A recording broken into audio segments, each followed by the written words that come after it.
Root system is an underground part of the plant axis. It is the network of all roots of the plant. When seed germinates, it gives out radicle first, and radicle is the first root of the plant. It elongates to form primary root or taproot and gives rise to lateral branches called secondary and tertiary roots, and this forms a complete root system. The branches of roots go deep into the soil and give firm support to the plant. Roots also absorb water and mineral salts from soil and transport it upward to different parts of the plant. Let us study about root system in detail.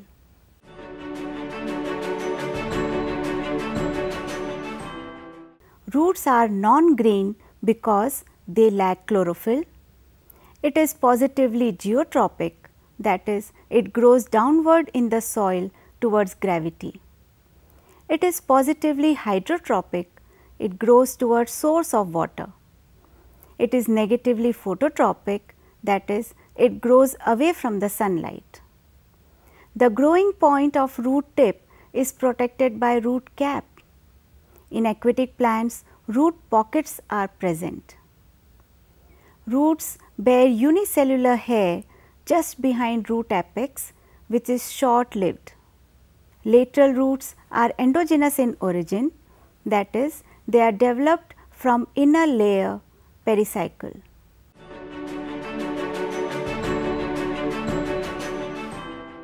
There are two main types of root systems, taproot system and fibrous root system.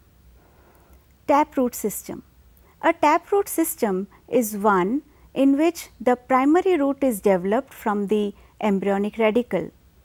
It grows as the main root and further give rise to lateral roots.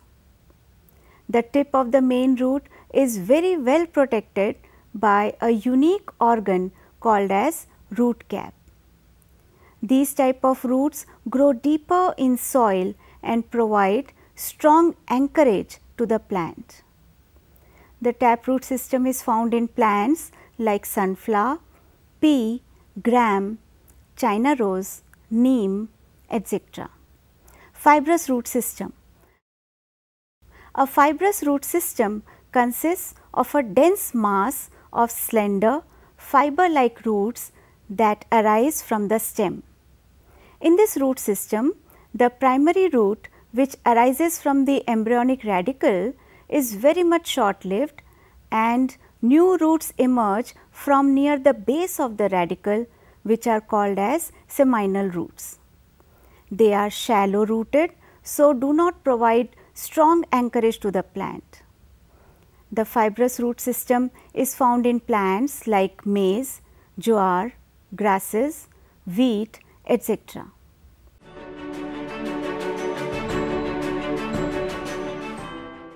On the basis of their origin, roots are of two types, taproot, which is primary root that develops from radicle. It is persistent and produces lateral roots such as secondary roots, tertiary roots, etc. Adventitious root. These roots grow from any part of the plant other than the radicle. They may be aerial or underground. They arise from stem, nodes, leaves, etc.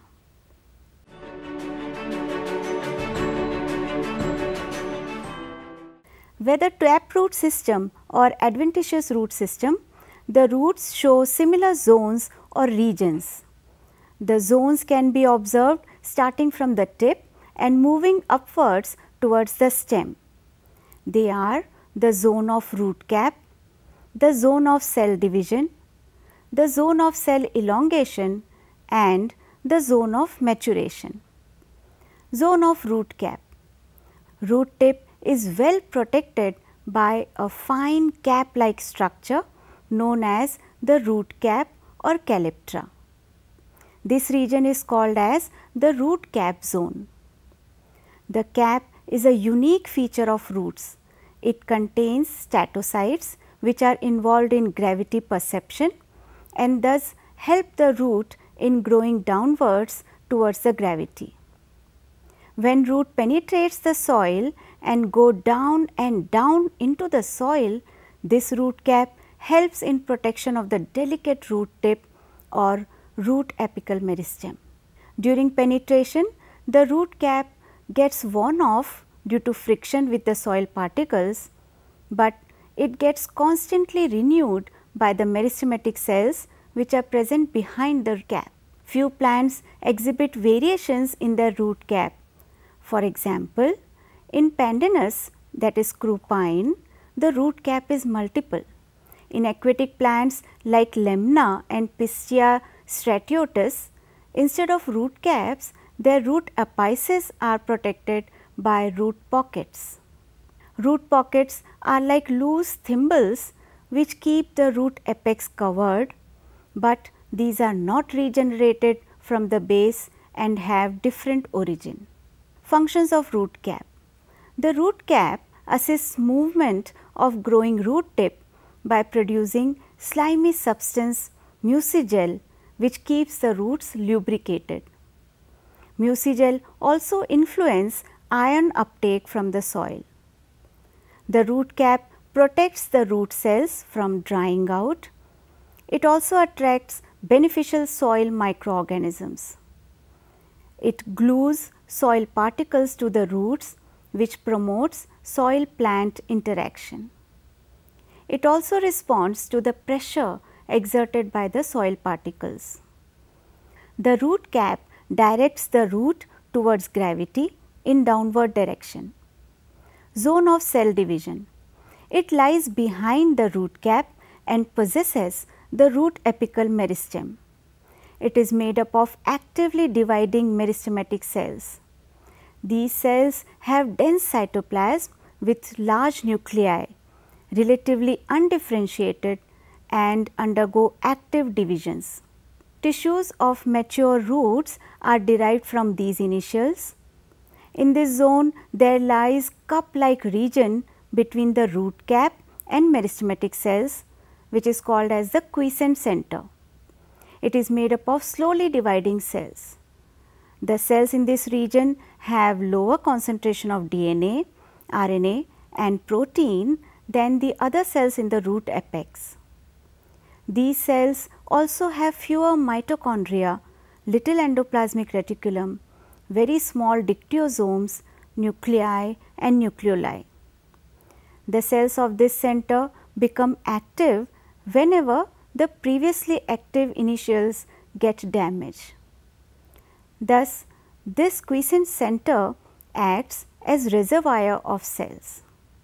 During normal course, active cell division occurs alongside the edges of this center and give rise to columns of cells arranged in parallel to the root axis.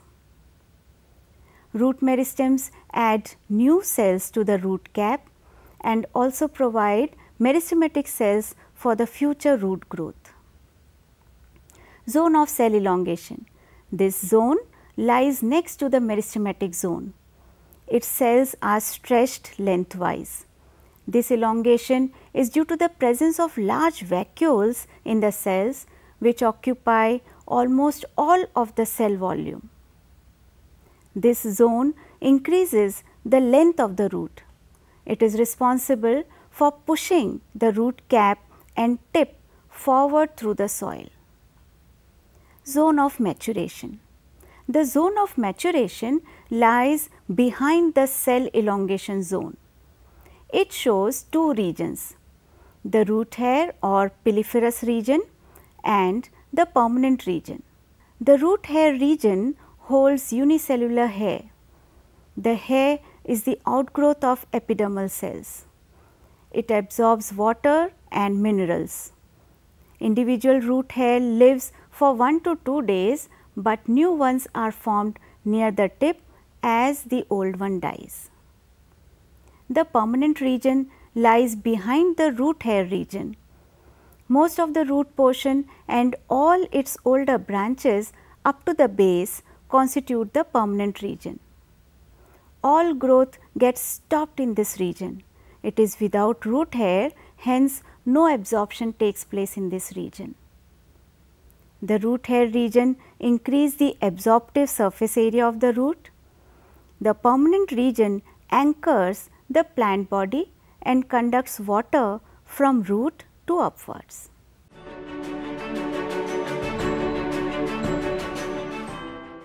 Various theories have been proposed by different anatomists regarding origin of root system from a single cell or group of cells or tissues.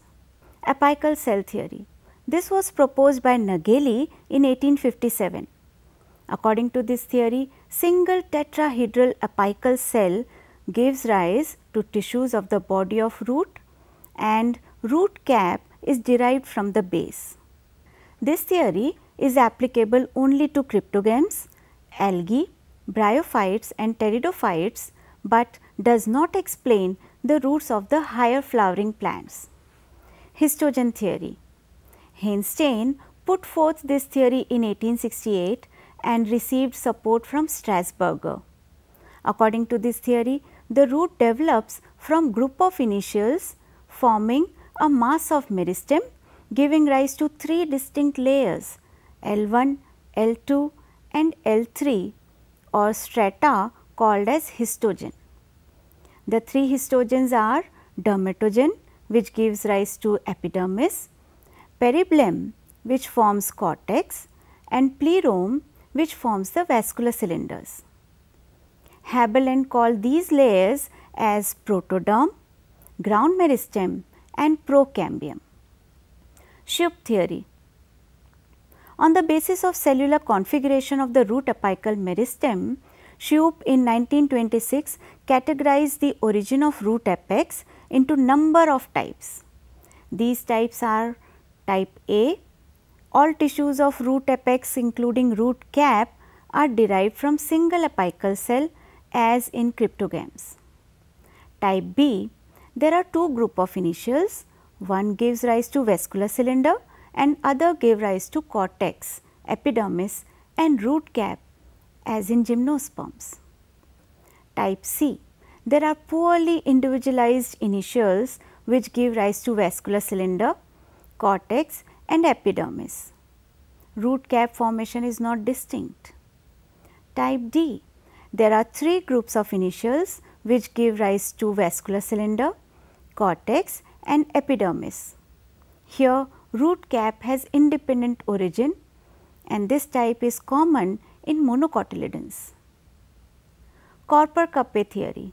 This theory was proposed by Shoup in 1917. He explained organization of root apex in terms of planes of division. According to him, the cells at root apex divides in 2 planes. First, a cell divides into 2 by a transverse division and then one of the daughter cell divides by a longitudinal division. The sequence was termed as erect T division. This growth pattern is achieved by 2 types of T divisions. In one type of T division, an initial cell first divide in horizontal plane. This is followed by longitudinal division in one of the daughter cell. In the outer region of root apex known as the Kappe, the lower cells formed after first horizontal division divide longitudinally, forming an upright T type. In this way, it is adding new cells away from the axis and forming the root cap. In Corper, that is the inner region of the apex, the upper daughter cell divide longitudinally to form an inverted T. The zone with inverted T type of division was termed as Corper, whereas the one with straight T is known as Kappe.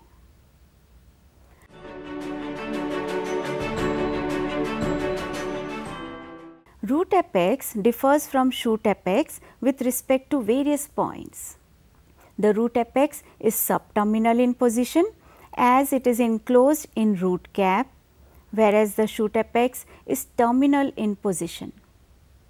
It is cup shaped in outline as compared to the shoot apex, which is dome shaped. It is not associated with formation of lateral appendage. They are formed much behind the apical meristem, whereas shoot apex forms lateral appendages like leaves. A quiescent center is distinguishable in root apex, whereas not clearly distinguished in shoot apex. New cells are added both towards the base and apex, whereas shoot apex adds new cells only towards the base.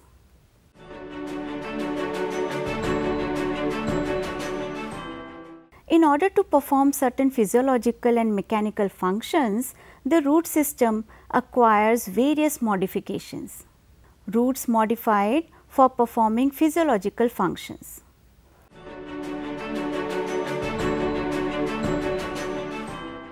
Storage roots are the roots modified for storage of starch and water.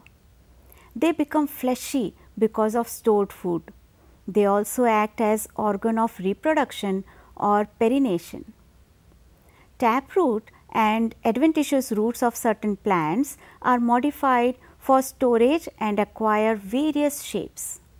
Taproot modifications for food storage. Conical root. Roots are broadest at top and gradually taper towards the lower end. For example, carrot, that is Daucus carota. Fusiform root. Roots are swollen at middle and taper towards both the ends. For example, radish, that is Raphanus sativus. Napiform roots. Roots are very much swollen above and abruptly taper towards the lower end. For example, beetroot, that is Beta vulgaris. One thing interesting to know here is that these swollen part of the roots are not formed by roots alone, but hypocotyle part also get incorporated. For example, in radish and turnip, the top part of the root is hypocotyle part. In carrot, the hypocotyle part is negligible. Adventitious roots, modifications for food storage. Tuberous roots. In sweet potato, adventitious roots grow from the nodes of the running stem. These become swollen and form the edible root tubers. Fasciculated roots. The roots of some plant take the form of clusters for food storage. For example, dahlia. Moniliform roots. In Dioscorea alata, many grasses and sedges and in some Vitis species, the roots are alternatively swollen and constricted, presenting a beaded moniliform appearance. Annulated roots. The roots look as if a number of discs are placed one above the other. This is called as annulated. For example, ipecac. Nodulous roots. In Curcuma amada and in Costus speciosus, only the apices of the adventitious roots become swollen like single beads.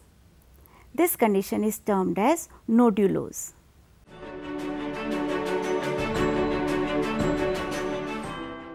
Epiphytic or aerial absorbing roots are the peculiar common roots seen hanging from the orchids. Epiphytes are provided with these aerial roots in addition to the clinging roots. The aerial roots are covered with a spongy velamen tissue. They absorb atmospheric moisture with the help of spongy velamen tissue. Their function is therefore absorptive.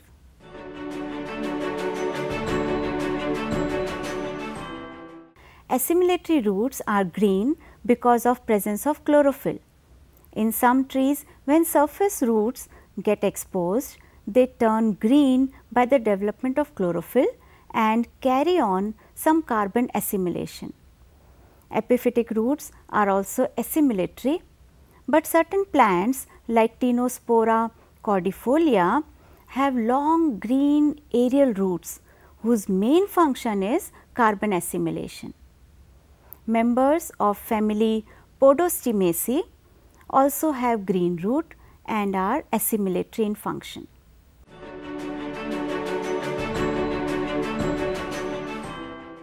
Roots of some plants act as means of reproduction, hence the name reproductive. Root cuttings are the main mode of reproduction in Trichocenthus dioica and sweet potato.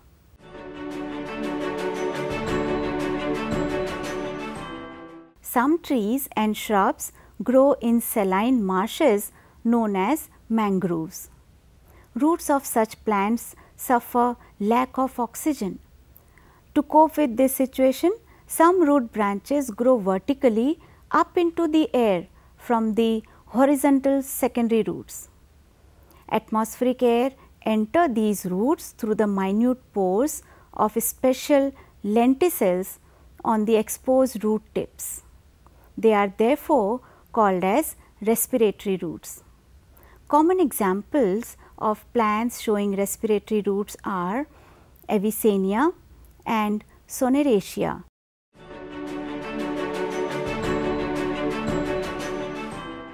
These are the roots of parasitic plants which suck food from the host plants, therefore called as sucking roots or hostoria.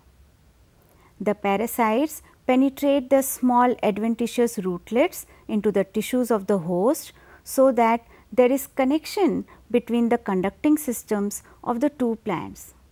Such sucking roots or hostoria are found in many total and partial parasites like Cuscuta and Loranthus, etc.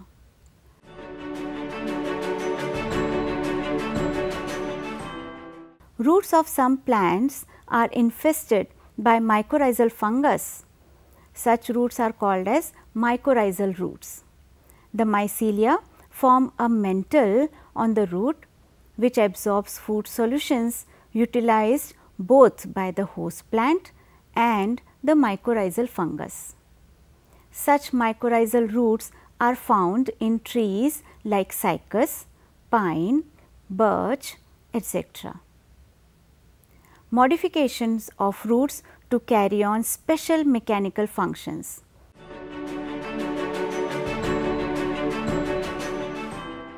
In some tropical trees like Ficus bengalensis, the horizontal aerial branches give rise to aerial roots which are provided with root caps. These hang vertically down from the branches. These grow down and on reaching the soil become anchored. They begin to stouten and ultimately become almost as strong as the main trunk. They anchor large branches of big sized trees.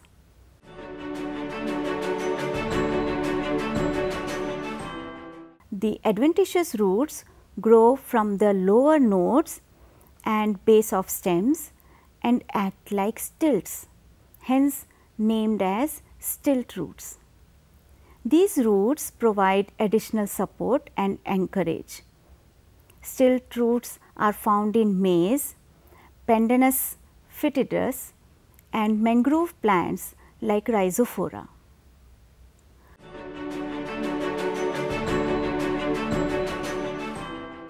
In some large trees, there are great plank-like roots radiating from the base of the tree like wings, called as root buttresses. These roots are actually partly root and partly stem. Typically, they are found in nutrient-poor rainforest soils and do not penetrate to deeper layers. They prevent the tree from falling, hence the name buttress. They also gather more nutrients for the plants. They may be seen in old trees of Bombyx ceiba, Terminalia catappa, Ficus species, etc.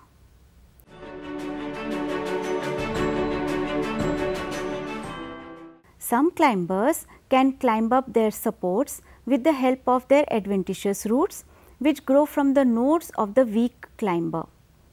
The climber twines round and hold on to the support as if it has been tied to the support at those points. Common examples are Syndapsus officinalis, the beetle vine, etc.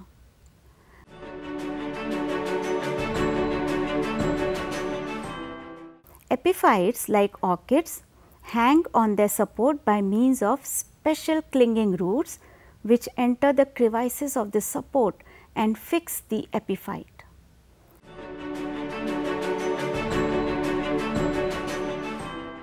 Roots of some plants form branching roots or root processes by means of which they hold to the rock. These are hence called as holdfasts or heptera. They carry on assimilation as well as reproduction. For example, seaweeds, algae macrocystis, pyrifera, etc.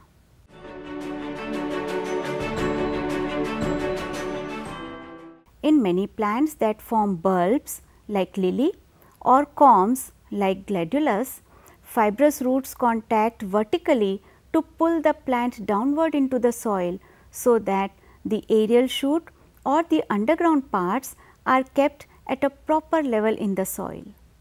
These roots are therefore called as pull or contractile roots. These may be seen in canna, crocus, allium, lilium, etc.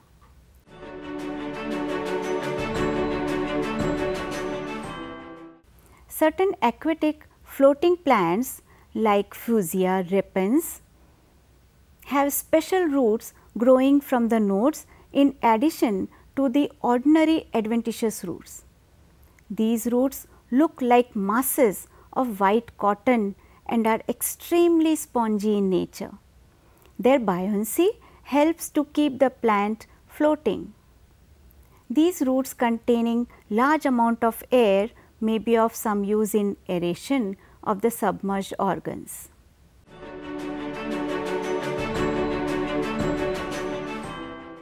In many palms like Acanthorrhiza and Aratia, some aroids like Pothosarmatus and others, adventitious roots from the base of the stem become hard, pointed and thorn-like. These are called root thorns. These roots protect plants from harmful animals.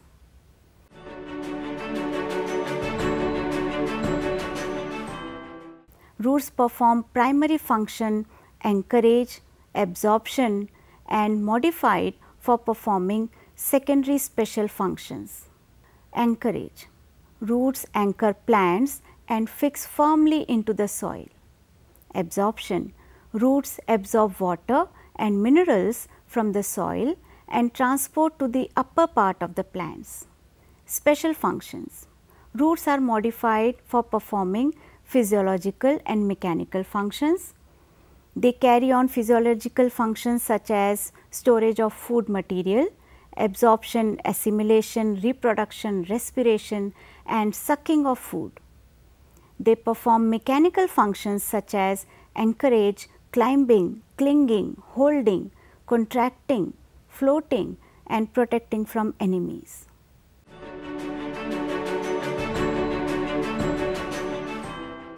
Roots are one of the most important parts of a plant, even though they are not seen above the ground level. The function and presence of roots are crucial to the existence and survival of plants. Roots are essential for the absorption of water and nutrients from the soil, while at the same time they provide firm anchorage to the plant.